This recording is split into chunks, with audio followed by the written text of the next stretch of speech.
লিচু স্পট হয়ে গেছে, লিচু মূল্যটা কমে যাচ্ছে। আমাদের এই কৃষকরা লক্ষ লক্ষ টাকা ক্ষতিগ্রস্ত হচ্ছে এই আবহাওয়ার কারণে। 200 টাকার থেকে শুরু করে 2200, 2600 পর্যন্ত হাজার লিচু পাওয়া যাচ্ছে। 1200 টাকা লিচু বিক্রি হচ্ছে।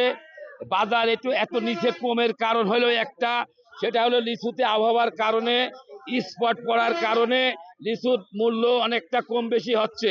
যে লিচুটা সম্পূর্ণ ফ্রেশ লিচু, সেটা আজকে এই সর্বোচ্চ বাজারে 2200, 2300, 2500 টাকা বিক্রি হয়েছে।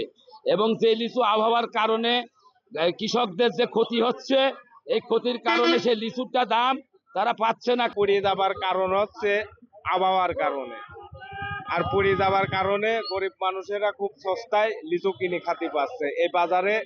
এবছরে লিচুর উৎপাদন বেশি, সর্বোচ্চ, এবং আমদানি জয়নগর লিচুর মোকামে সর্বোচ্চ পরিমাণে লিচুর আমদানি হচ্ছে। এবং হলো একটু বৈরী আবহাওয়ার কারণে লিচুর অনেকটা নষ্ট হয়ে যাচ্ছে, যেটাকে আমাদের পোড়া বলে স্থানীয় ভাষায়। এবং দামটা হলে মানুষের সহনীয় পর্যায়ে আছে আমদানির কারণে। 1200 টাকা থেকে সর্বোচ্চ 2600 টাকা পর্যন্ত লিচু বিক্রি হচ্ছে আজকের বাজারে।